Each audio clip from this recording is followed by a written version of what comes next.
Bismillahirrahmanirrahim. Alhamdulillahi rabbil alamin. Ar-Rahmanir-Rahim. Maliki yaumiddin. Iyyaka na'budu wa iyyaka nasta'in. Ihdinas siratal mustaqim, siratal ladzina an'amta 'alaihim ghairil maghdubi 'alaihim waladdallin.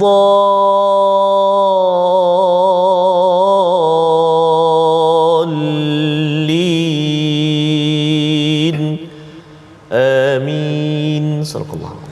Alhamdulillahirabbil alamin wassalatu wassalamu ala asyrafil anbiya'i wal mursalin sayyidina Muhammadin wa ala alihi wa ashabihi ajma'in, amma ba'd.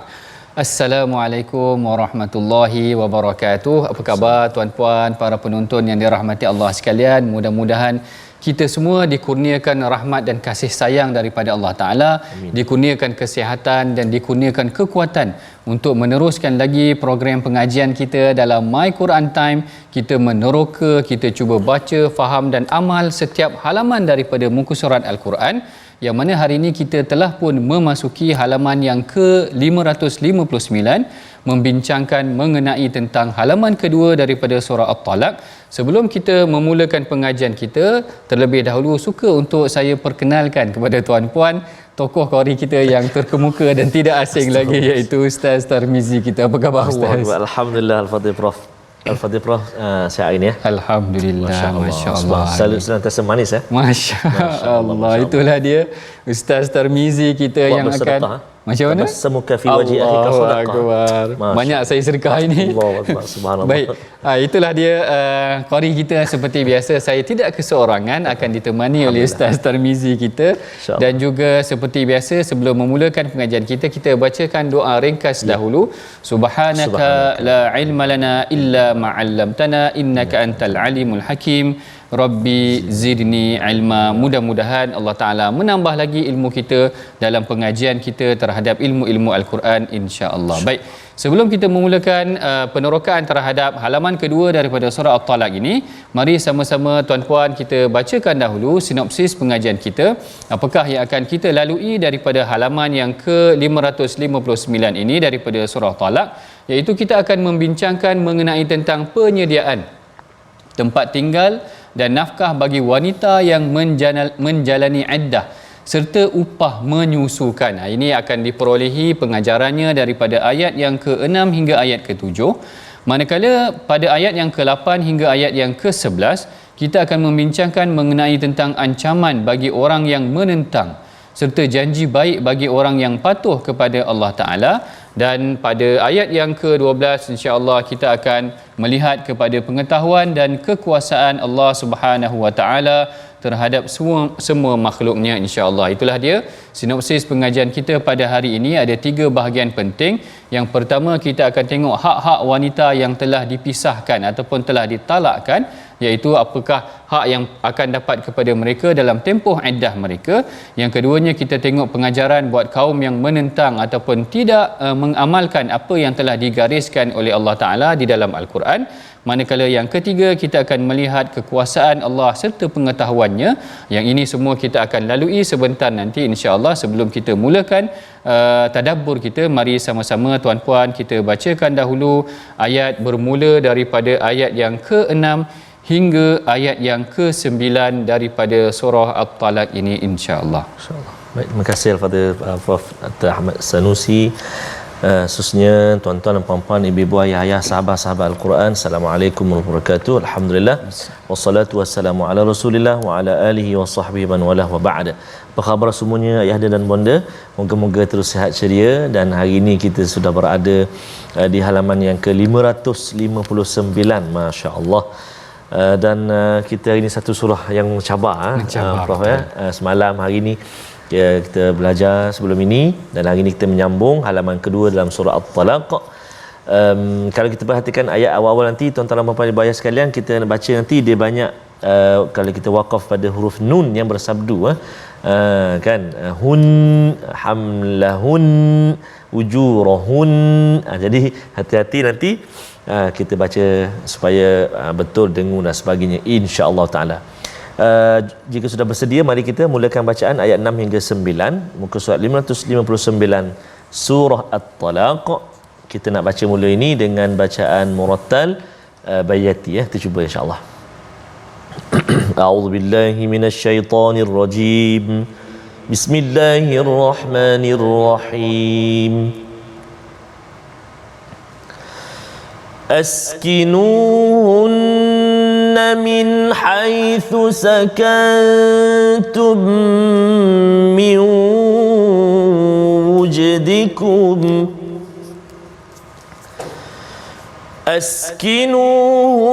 أسكنوهن من حيث سكنتم من وجدكم ولا تضاروهن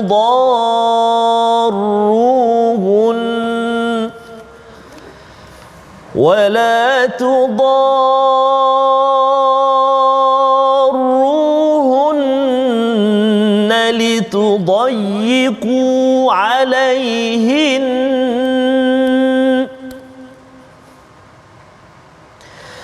وإن كن أولات حمل فأنفقوا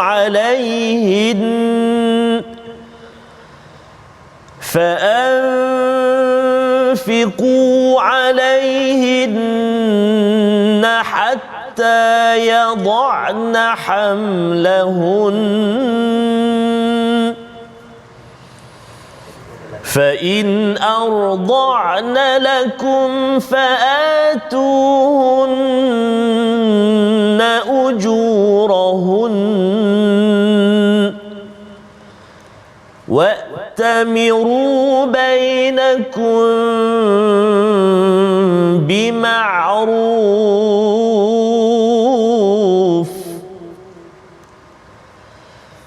وَإِن تعاسرتم فسترضع له أخرى لينفق ذو سعة من سعته ومن قدر عليه رزقه فلينفق مما آتاه الله لا يكلف الله نفسا إلا ما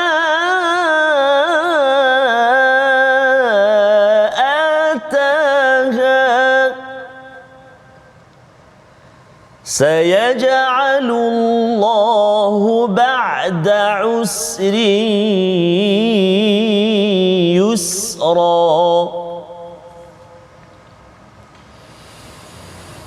وكأين من قرية عتت عن أمر ربها ورسله وكأين من قرية عتت عن أمر ربها ورسله فحاسبناها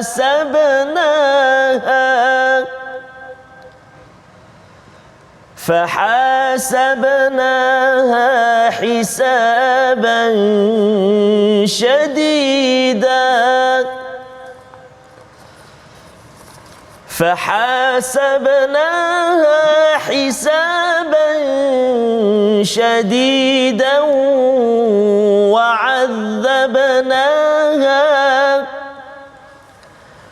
وعقت وبال أمرها وكان عاقبة أمرها يسرا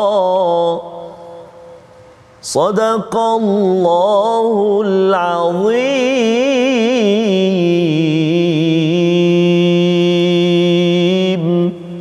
Sadaqallahul Azim. Dan pada ayat yang ke-6 Allah Ta'ala menjelaskan, tempatkanlah isteri-isteri yang menjalani iddahnya itu di tempat kediaman kamu, mengikuti kadar kemampuan kamu, dan janganlah kamu adakan sesuatu yang menyakiti mereka di tempat tinggal itu dengan tujuan hendak menyusahkan mereka supaya mereka meninggalkan tempat tersebut. Jadi secara umumnya tuan-puan yang dirahmati Allah sekalian, sebenarnya perbincangan mengenai tentang ayat ini agak complicated sedikit, agak sukar sedikit, kerana kita sedang membincangkan mengenai tentang hukum wanita yang telah diceraikan oleh suami mereka. Yang ini sebenarnya adalah satu pengajaran yang praktikal daripada ayat-ayat Al-Quran sendiri, kerana kalau tuan-puan kita balik pada ayat yang pertama, ada sedikit huraian yang perlu saya kira kita ulang sedikit, iaitu Allah Ta'ala menurunkan perintah ataupun penjelasan mengenai tentang hukum talak ini direct kepada Rasulullah. Yang ni agak luar biasa. Kerana ayat pertama daripada surah Talak ini, Allah Ta'ala kata, ya ayyuhan nabiyyu idza talaqtumun nisaa fatalliquhunna li'iddatihinna. Allah Ta'ala kata, wahai Nabi, apabila engkau atau umatmu hendak menceraikan isteri-isteri, maka ceraikanlah mereka pada masa mereka dapat memulakan iddahnya. Jadi perhatikan di sini, kenapa Allah Ta'ala tujukan terus kepada Rasulullah, dan kemudian ulama' kata walaupun ditujukan kepada Rasulullah, sebenarnya dia bermaksud untuk seluruh umat manusia itu sendiri. Yang pertama, kalau kita perhatikan, sebenarnya dari aspek sirah, tuan-puan kalau ada yang pernah dengar, mungkin ada yang pernah dengar, mungkin ada yang tak pernah dengar, bahawa baginda Nabi SAW pernah menceraikan salah seorang daripada isteri dia. Sebab tu saya kata nak cerita tentang perkara ni agak susah sikit, agak complicated sikit, sebab dia melibatkan rumah tangga Nabi SAW. Kalau menurut riwayat Sayyidina Anas bin Malik, Rasulullah SAW dikatakan pernah menceraikan Sayyidatina Hafsah. Talaqa Rasulullah SAW Hafsata fa'atat ahlaha, iaitu Sayyidina Rasulullah SAW pernah menceraikan isterinya Sayyidatina Hafsah, sehinggalah Sayyidatina Hafsah pulang kepada keluarganya kembali, dan kemudian Rasulullah SAW merujuknya semula, iaitu memanggilnya ataupun bersatu kembali. Dalam tempoh iddah tersebut tidak perlu diakad ataupun tidak perlu akad nikah yang baru, maknanya dirujuk semula perkara tersebut. Dan dalam insiden yang sama sebenarnya bukanlah dalam insiden yang sama, tapi dalam peristiwa yang berlaku dalam sirah Rasulullah SAW juga, Sayyidina Abdullah bin Umar, anak kepada Sayyidina Umar yang dipuji oleh Sayyidina Umar sebagai lelaki yang bijak dan saleh ini, juga pernah menceraikan isterinya. Dan ketika mana dia ceraikan isterinya itu adalah dalam keadaan haid, dalam keadaan isterinya sedang datang haid dan sedang datang bulan itu. Lalu dia ditegur oleh Rasulullah, annahu talaqa imratahu wa hiya haidun, iaitu Abdullah bin Umar telah memisahkan ataupun menceraikan isterinya dalam keadaan haid. Fadzakara Umar li Rasulillah, Umar mengadu ataupun cerita kepada Rasulullah. Fataghayyaza Rasulillah, maknanya Rasulullah marah kerana melakukan perpisahan. Sebenarnya kalau kita nak ceraikan isteri kita, bukanlah saya nak kata ceraikan isteri, tapi nak cerita tak boleh kita ceraikan dia dalam keadaan dia datang bulan, maknanya dalam keadaan dia ada darah haid ketika itu, maknanya ada adab-adab dia. Ini cantiknya yang saya nak gambarkan kepada tuan-puan, sebenarnya bagaimana Rasulullah SAW dan Allah Ta'ala sendiri menyusun hukum-hukum berkenaan tentang perkahwinan dan perpisahan di dalam agama itu dipatrikan di dalam Al-Quran, sehingga Rasulullah sendiri jadi contoh. Bukan senang, maknanya Rasulullah sendiri jadi contoh. Kalau lepas ni kita masuk surah Tahrim, berlaku pula perselisihan antara isteri-isteri Nabi. Ustaz Tirmizi ada berapa isteri? Subhanallah. Takut senyum-senyum tu ada. Lain macam soalan. Saya nak ceritanya macam mana zaman Rasulullah, maknanya berlaku perselisihan dengan isteri, Allah Ta'ala tegur secara terus di dalam Al-Quran dan dipatrikan. Dalam surah Talaq ini, kalau kita masuk kembali balik kepada ayat 6, yang ini Allah Ta'ala ceritakan mengenai tentang andai sekiranya kita memisahkan isteri kita, sebenarnya kita kena berikan mereka tempat tinggal. Askinuhunna min haitsu sakantum min wujdikum wala tudaruhunna litudayyiqu alaihin. Allah Ta'ala kata, tempatkan isteri-isteri kamu yang menjalani iddahnya di tempat kediaman kamu mengikut kadar kemampuan kamu. Maknanya isteri-isteri kita ini, isteri kita ini kalau dia melalui menjalani iddah dia. Iddah ni pun ada jenis-jenisnya. Ada iddah iaitu isteri yang haid yang masih lagi datang bulan, maka kita kena tunggu salah tata quru, maknanya 3 kali suci. Itulah tempoh iddahnya. Kalau isteri yang memang mungkin dia bercerai dalam keadaan dia dah tak datang haid lah, dah mungkin dah tua dan sebagainya, maka tempohnya 3 bulan. Ataupun kalau isteri yang mungkin diceraikan oleh suaminya dalam keadaan mengandung, maka tempoh iddahnya adalah setelah dia menyelesaikan kandungan, maknanya dia bersalin dan sebagainya. Jadi isteri-isteri yang dalam tempoh iddah ini, Allah Ta'ala perintahkan kita sebenarnya kita kena sediakan dia tempat tinggal. Kalau kita ikutkan sebenarnya di Malaysia ini amalannya agak berbeza sedikit. Kalau berpisah tu terus kau baliklah ke rumah mak kau, katakan begitu. Tetapi perintah dalam Al-Quran supaya kita menyediakan tempat tinggal buat dia. Ni cantiknya, tengok bagaimana Islam tu susun. Awal nak ambil wanita itu pun dengan penuh penghormatan. Sekiranya nak berpisah pun diberikan penghormatan, maknanya diberikan tempat tinggal. Cuma ada sedikit perbezaan ataupun perselisihan pandangan dalam kalangan ulama. Boleh tak seorang isteri itu apabila dia telah diceraikan untuk masih tinggal sebumbung dengan suaminya? Itu berlaku sedikit perselisihan. Menurut mazhab Syafi'i dan Maliki, mereka berpandangan sebenarnya tidak dibolehkan kerana seakan-akan dia dah jadi ajnabi, dia dah jadi wanita asing. Maknanya dia dalam isu ni ada isu khalwat, dia kata. Jadi tidak dibenarkan duduk sekali. Tetapi amalannya yang saya faham daripada beberapa penerangan para ulama kita, bahawa dibenarkan untuk duduk sekali sekiranya satu ada mahram dan dia tidak duduk sekali, maknanya tidak satu bilik. Maknanya dalam satu rumah mungkin bilik yang berbeza, yang tidak bertemu dan sebagainya. Ini yang dijelaskan oleh sebahagian ulama mazhab Syafi'i, manakala mazhab Hanafi dan mazhab Hambali membenarkan mereka tinggal bersama atas hikmah. Atas hikmah supaya ada beberapa hikmah. Hikmah yang pertama, mudah-mudahan dia boleh lembut hati sedikit. Sebab biasa orang bercerai ni, dia bercerai, mana ada orang bercerai tengah relax dia bercerai tengah marah lah. Bila dia tengah marah, Allah Ta'ala hikmahkan dia supaya duduk, disediakan tempat tinggal dia supaya mudah-mudahan dia boleh berbaik balik. Tetapi kalau Ustaz Tarmizi tengok, saya ada terbaca statistik perceraian ni, kadang-kadang aneh-aneh juga sebab perceraian dia. Ada yang bercerai sebab mungkin tak suka belacan ke. Yang ini saya tak tahulah macam mana kita nak selesaikan isu-isu sebegini. Tak ngam dah sangat sebab isteri dia suka masak belacan ke apa ke. Yang ni saya tak pasti. Tetapi saya nak ceritanya Al-Quran, Allah Ta'ala firmankan dalam Al-Quran, askinuhunna min haitsu sakantum. Maknanya tak mudah-mudah juga. Sekiranya kita telah berpisah dengan isteri kita, maka kita dikehendaki untuk menyediakan mereka tempat tinggal. Min haitsu min wujdikum, iaitu dengan kemampuan kita lah. Maknanya selagi kita termampu, kita boleh sediakan dia tempat tinggal, alangkah baiknya. Kalau tak mampu, duduk sekali dengan kita dengan bilik yang berasingan.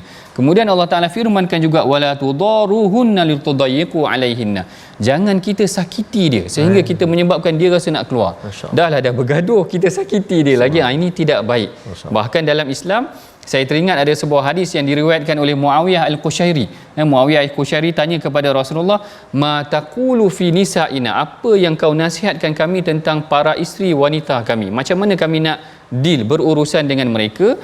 Rasulullah sallallahu alaihi wasallam bersabda, at'imuhunna mimma ta'kulun, makan dengan macam mana yang kau makan. Kemudian waksuhunna mimma taksun, pakaikan mereka dengan apa yang kamu pakai, maknanya selaras, sesuai lah. Jangan suami pakai hebat-hebat, isteri pakai yang tak cukup. Kemudian wala tadribuhunna, jangan sakiti mereka. Tengok, sebelum kahwin ataupun ketika tempoh perkahwinan pun Rasulullah larang kita menyakiti isteri kita, dan setelah berpisah pun, Masya Allah, ini ketinggian yang telah digariskan oleh Islam, bagaimana sebenarnya hubungan kita walaupun telah berpisah.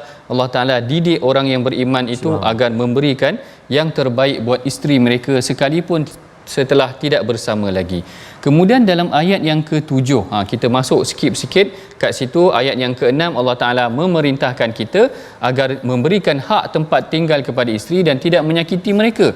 Dalam ayat yang ke-7 pula Allah Ta'ala kata liyunfiq dzu sa'atin min sa'ati, iaitu hendaklah orang yang mampu memberi nafkah menurut kemampuannya, dan sesiapa yang disempitkan rezekinya maka hendaklah dia memberi nafkah daripada apa yang diberikan oleh Allah kepadanya. Ayat ini sebenarnya berkaitan tentang nafkah isteri yang telah dipisahkan. Kadang-kadang ini berlaku dalam masyarakat kita. Apabila isteri dah pisahkan, anak-anak yang memerlukan nafkah tidak dibayar, sedangkan ini adab yang diajar oleh Allah Ta'ala di dalam Al-Quran yang perlu kita jadikan sebagai panduan.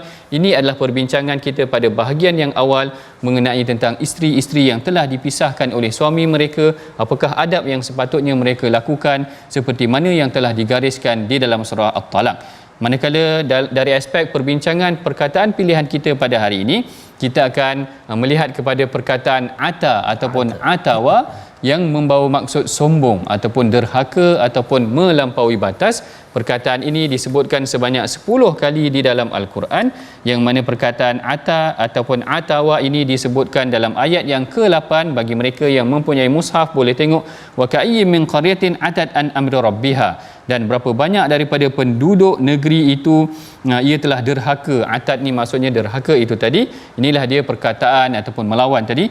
Inilah dia perkataan pilihan kita, dan sebahagian daripada perbincangan awal tadi kita telah lalui bagaimana adab ataupun garis panduan yang telah digariskan oleh Allah Ta'ala di dalam Al-Quran. Sangat cantik. Mudah-mudahan kita boleh mengamalkannya. Kita baca, kita faham dan kita amalkannya. Kita rehat dahulu seketika insya-Allah.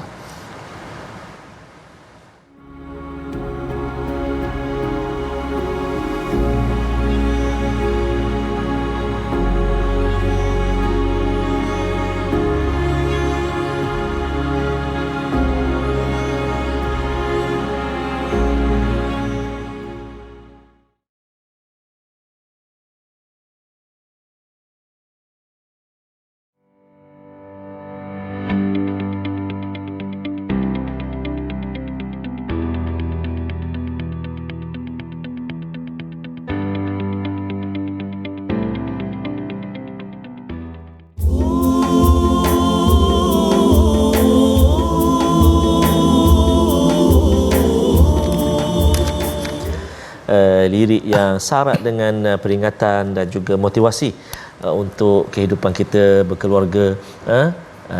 Lagikan lidah lagi tergigit, ini kan pula rumah tangga ataupun suami isteri lah. Kan Allahu akbar kan. Jadi mudah-mudahan kita mohon pada Allah Subhanahu Wa Taala, moga-moga kita bersama senantiasa dengan Al-Quran. Allah Subhanahu Wa Taala mempermudahkan. Saya sebenarnya Profesor secara peribadi sangat terinspirasi dengan ada pasangan-pasangan di luar sana walaupun berpisah dengan isterinya, tetapi selepas berpisah kan kehidupan tu masih akrab. Maknanya bekas isteri dengan suami, suami sendiri dengan isteri macam kawan, macam adik-beradik. Itulah keindahan Islam mengajar kita secara adabnya dan sebagainya. Jadi mudah-mudahan Allah Subhanahu Wa Taala memberi rahmat kepada kita di atas tali silaturahim yang kita bina, insya-Allah taala. Amin ya rabbal alamin. Sebelum kita menyambung sambungan ayat 10 sehingga akhir surah At-Talaq, mari kita nak lihat seketika pengajian tajwid kita, ulang kaji kita tentang huruf qaf katanya. Jom kita saksikan. Ya, menyempurnakan sifat huruf qaf yang terdapat dalam ayat ini, yakni ayat yang ke-7. A'udzubillahi minasyaitonirrajim. Panjang ayat dia. A'udzubillahi minasyaitonirrajim. Liyunfiq dzu sa'atin min sa'atihi wa man قدر عليه رزقه فلينفق مما آتاه الله صدق الله العظيم. Baik, dalam ayat ini pertama kalimah huruf kalimah liyunfiq. Iaitulah huruf qaf yang dalam keadaan sukun ataupun baris mati. So dia akan jadi qalqalah. Liyunfiqa. Satu. Kemudian kita jumpa huruf qaf yang baris dhammah bagi depan. Wa man qudira. Hati-hati qaf. Pangkal lidah. Qaf ni hujung lidah di pangkal lidah dekat dengan anak, bukan anak sulung, anak tekak. Dekat dengan anak tekak ujung belakang, dekat dengan anak tekak. Qa, kita kenal pasti dekat mana tempat duduk dia. Ujung belakang lidah kita ni, ujung lidah pangkal belakang. Qa. Qudira. Kemudian sekali lagi kita jumpa huruf qaf yang baris depan juga. Rizquhu. Ku, dia bunyi ku, dia tak bunyi kaf. Ku. Rizquhu wa man qudira, dia bunyi kaf tipis. Kan, entah-entah kita terbayang kaf, mana tertukar dah kalimah dia, bahaya, boleh membawa kepada perubahan makna kan. Baik, seterusnya satu lagi kita jumpa huruf qaf yang berbaris sukun juga pada kalimah falyunfiqa. Qalqalah dekat situ, falyunfiqa, ada lantunan. Sebab apa? Huruf qaf termasuk dalam huruf-huruf qalqalah. Ba, ju, dah, qa, ta. Ba, jim, dal, qaf, ta. Lima huruf qalqalah kan. Qaf termasuk salah satu. Jadi huruf qaf ni banyak kadang-kadang berlaku kita kata kecuaian dalam bacaan kita, dia bunyi macam kaf. Kan, kalau kita tak hati-hati Prof, dia dekat tu. Contoh pada Fatihah, ihdinas siratal mustaqim. 25 tahun dah solat, contoh Prof. Jadi kena hati-hati. Macam mana nak buat tak, dia kata tak lain tak bukan mesti ada sesi bertemu dengan guru, face to face dengan guru, bertalaqi. Jadi moga-moga dapat kita perbaiki atau tambah baik bacaan kita dan selamat bertalaqi dengan guru-guru kita insya-Allah taala. Wallahu alam. Silakan. Wallahu alam. Terima kasih Ustaz Tarmizi kita atas bimbingan tentang penyebutan ataupun sebutan sifat huruf yang sebetulnya. Yang ini sebenarnya memang sangat penting yang selalu kita ulang dan ingatkan kepada tuan-puan, sahabat-sahabat Al-Quran, ibu ayah, para penonton sekalian, supaya bacaan kita itu benar-benar dipandu ataupun dibimbing oleh guru. Saya ingat tadi perkataan qaf tu, kalau kita baca kul huwallah pun sebenarnya kalau tak sebut betul qaf kul tu jadi kul pula. Beza kul tu bacalah. Makan dengan sebut baca beza. Jadi kaf dia akan jadi makan. Bahaya. Oi, jauh beza. Baca dengan makan atau sebutlah dengan makan beza. Kalau qaf kul adalah sebutkan. Kalau kul ka tu jadi makan pula nanti. Jadi tak kena tuan-puan, memang kita kena baca dengan sebutan yang betul. Itulah dia kita belajar daripada My Quran Time ini, supaya sebutan kita sentiasa menepati atas apa yang telah digariskan oleh baginda Nabi SAW. Kemudian yang seterusnya insya-Allah dalam sesi yang kedua ini kita akan meneruskan lagi perbincangan kita. Tadi perbincangan kita sebenarnya baru sampai ayat yang ke-7, tetapi untuk bacaan ini kita mulakan dahulu ayat daripada ayat yang ke-10 hingga ayat yang ke-12, dan huraiannya nanti kita akan tarik sikit daripada huraian ayat yang ke-8. Jadi tuan-puan yang berada di rumah ada kesempatan, ada mushaf bersama dengan tuan-puan, mari sama-sama dengan kita dalam My Quran Time ni kita baca dengan qari yang terkemuka. Yang akan membimbing bacaan kita daripada ayat yang ke-10 hingga ayat yang ke-12 insya-Allah. Silakan Ustaz Tarmizi. Terima kasih kepada Prof. Subhanallah, tuan-tuan dan puan-puan, ibu-ibu, ayah-ayah sahabat Al-Quran. Subhanallah, saya teringat ada doa yang dikongsikan oleh Al-Fadhil guru kita, Syekhul Makharik kita, Ustaz Tir, kita kongsikan, beliau kongsikan antara petua kalau nak baca Quran, dia selalu baca doa Allah ma'allimni kaifa aqra. Kalau tak silap lah, mana ya Allah ajarkan aku nak baca ni. Kan. Jadi moga-moga Allah SWT jaga dan juga bantu kita seperti mana surah Ar-Rahman yang pernah kita belajar, Allamal Quran, Allah ajarkan kita Al-Quran. Mari kita sambung bacaan kita ayat 10, 11 dan 12 mengakhiri surah At-Talaq. Insya-Allah kita cuba dengan bacaan Tarannum Sabah. Lama tak baca Tarannum Muratan Sabah insya-Allah. A'udzubillahi minasyaitonirrajim.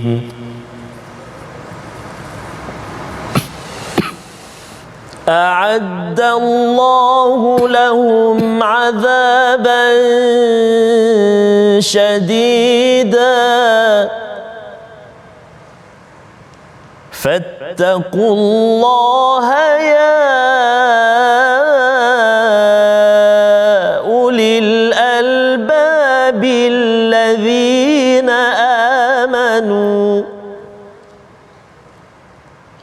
قد أنزل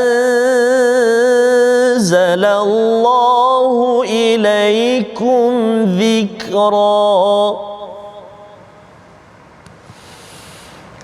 رسولا يتلو عليكم آيات الله مبينات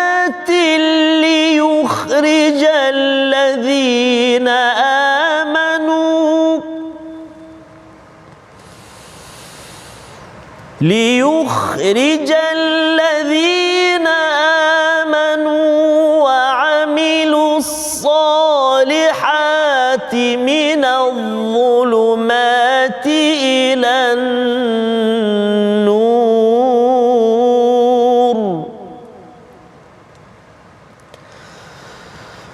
ومن يؤمن بالله ويعمل صالحا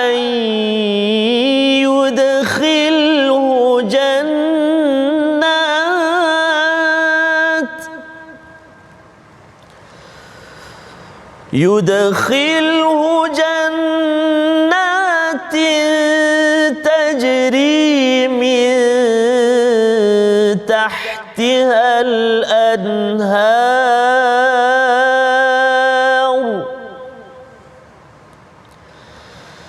خالدين فيها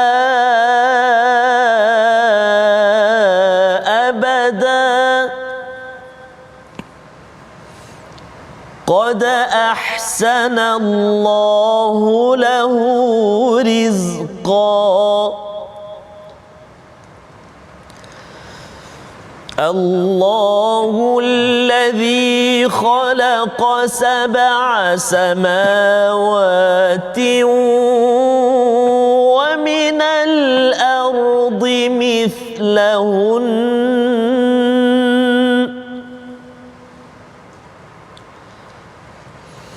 يتنزل الأمر بينهن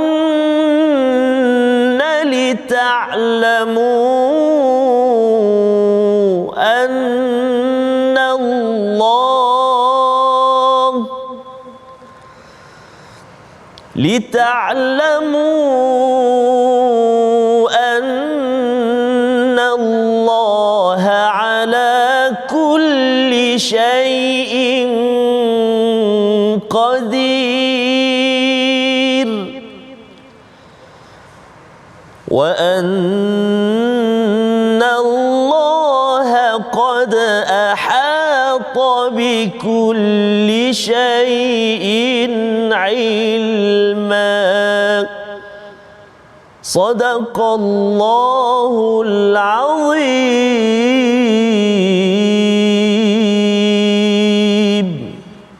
Sadaqallahul Azim. Dan pada ayat yang ke-8 Allah Ta'ala berfirman, dan bukan sedikit negeri-negeri yang penduduknya derhaka terhadap perintah Tuhan mereka dan Rasul-Rasulnya, maka kami hitung amal mereka satu persatu dengan hitungan yang keras dan rapi, serta kami seksakan mereka dengan azab yang tidak diketahui dahsyatnya.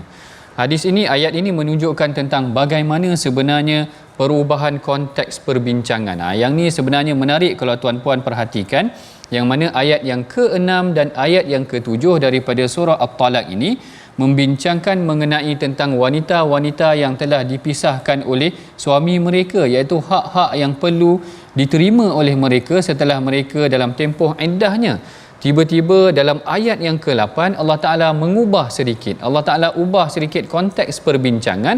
Allah Ta'ala sebut mengenai tentang kaum-kaum ataupun negeri-negeri yang penduduknya tidak patuh kepada arahan Allah Ta'ala. Yang ni biasa kita jumpa, ataupun siapa yang biasa membaca tafsir, mereka akan perhatikan ada perubahan topik secara tiba-tiba. Saya pernah perhatikan, sebagai contoh dalam surah At-Taubah. Dalam surah At-Taubah Allah Ta'ala sedang cerita tentang perihal perang. Tiba-tiba dalam perihal perang tu Allah Ta'ala masuk bab pula tentang pembahagian harta zakat. Tentang kita katakan ayat mengenai tentang asnaf. Ayat mengenai tentang asnaf ini, jadi kalau siapa yang membacanya secara umum, dia akan rasa confused sikit. apa yang ingin disampaikan oleh Allah Ta'ala. Sedang Allah Ta'ala bincang tentang satu topik, tiba-tiba Allah Ta'ala tukar kepada topik yang lain. Ini biasa sebenarnya berlaku. Yang ini kita perlukan sebenarnya rujukan kepada para ulama tafsir, kerana kita ingin melihat sebenarnya apa yang dimaksudkan ataupun apa munasabah, apa perkaitan antara perbincangan mengenai tentang wanita yang telah diceraikan itu tadi, dan apa pula kaitannya dengan penduduk-penduduk yang derhaka, penduduk-penduduk yang derhaka. Kalau kita tengok daripada awal pun, perbincangan yang dimulakan dengan arahan mengenai tentang talak itu tadi, Allah Ta'ala tiba-tiba masuk mengenai tentang wa may yattaqillaha yaj'al lahu makhraja.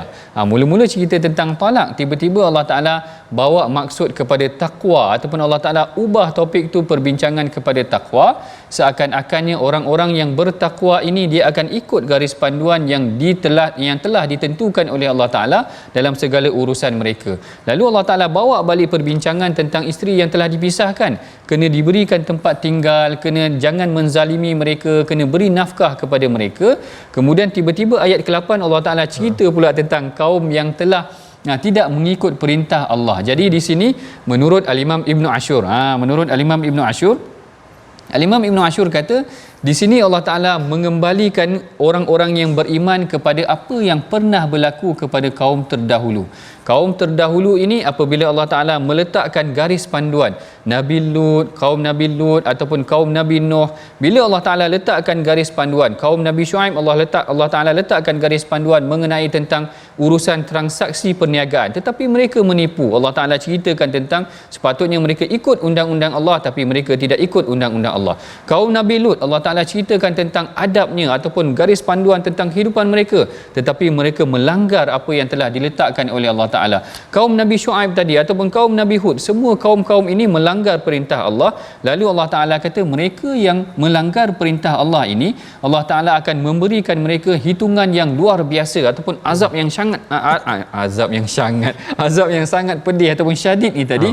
Fadzaqat wabal amriha, maka ia merasakan akibat buruk. Yang ni nak ceritakan tentang bagaimana Allah Ta'ala nak ingatkan kepada kaum Quraisy ataupun orang beriman pada ketika itu, kalau Allah Ta'ala telah meletakkan satu garis panduan tetapi kamu tidak ikut garis panduan tersebut, nanti kita bimbang azabnya ataupun muhasabah yang akan dikenakan kepada mereka sama dikenakan seperti kaum-kaum yang terdahulu. Kalau kaum dah terdahulu dah diberikan garis panduannya, kaum umat Nabi Muhammad ini pun telah diberikan garis panduannya.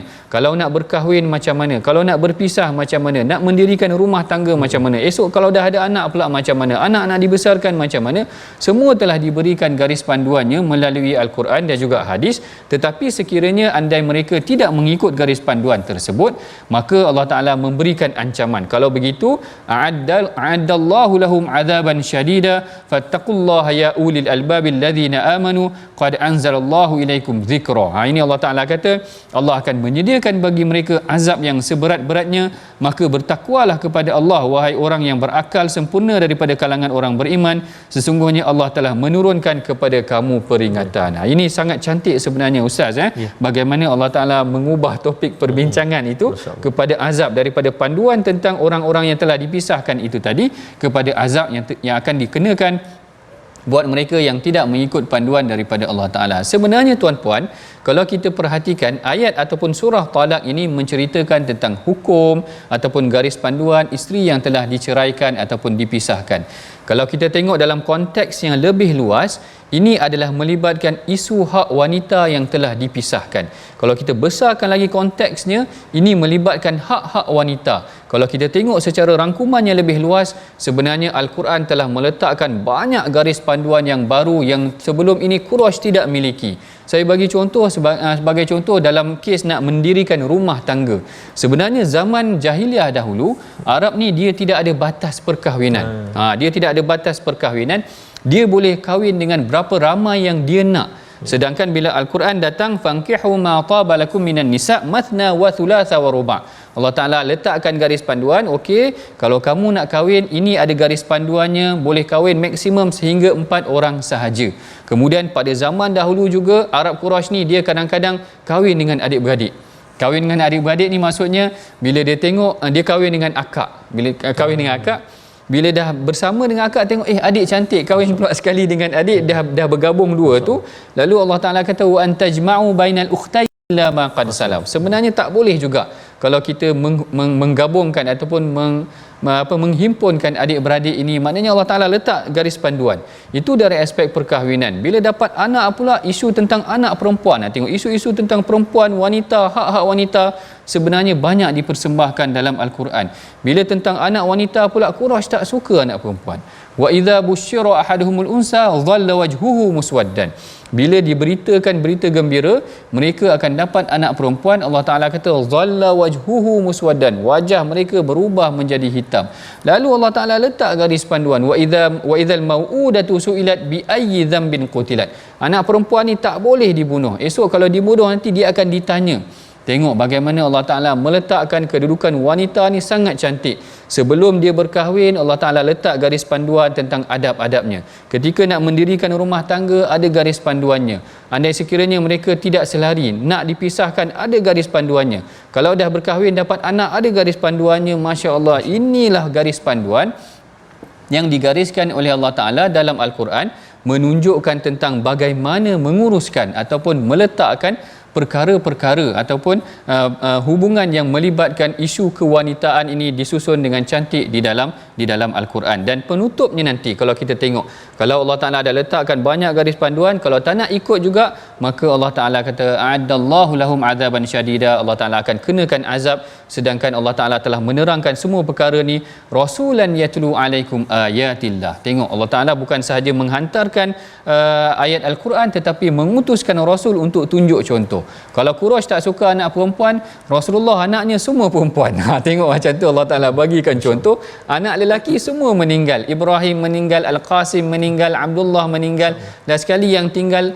Ruqayyah, Ummu Kalthum, Fatimah, Zainab, semua anak perempuan Rasulullah. Tengok bagaimana Allah Ta'ala mengutuskan Rasul sebagai contoh buat umat Islam. Inilah kemuliaan Al-Quran dan inilah kemuliaan Rasulullah mengangkat kemuliaan para wanita itu tadi. Jadi mudah-mudahan daripada pengajian kita, tadabbur kita terhadap ayat ini, kita boleh mengambil sedikit pengajaran. Mari sama-sama tuan-puan kita baca resolusi perbincangan kita pada hari ini. Apa yang boleh kita amalkan daripada perbincangan kita? Yang pertamanya, kita hendaklah melaksanakan tanggungjawab yang sesuai dengan kemampuan dan tidak menzalimi orang yang berlaku tadi ini tentang wanita yang dipisahkan. Yang keduanya, meningkatkan keimanan dan ketakwaan serta mengambil pengajaran daripada peringatan Allah. Dan yang ketiganya, kita hendaklah banyak berinteraksi dengan Al-Quran dan mengikuti sunnah Rasulullah SAW sebagai bukti syukur kepada Allah Ta'ala. Itulah dia perbincangan kita sedikit sebanyak daripada surah At-Talaq, penghujung surah At-Talaq ini. Mudah-mudahan Allah Ta'ala merahmati kita, dan bagi merahmati pengajian kita pada hari ini, mari sama-sama kita bacakan doa yang akan dipimpin oleh Ustaz Tarmizi kita. Silakan Ustaz.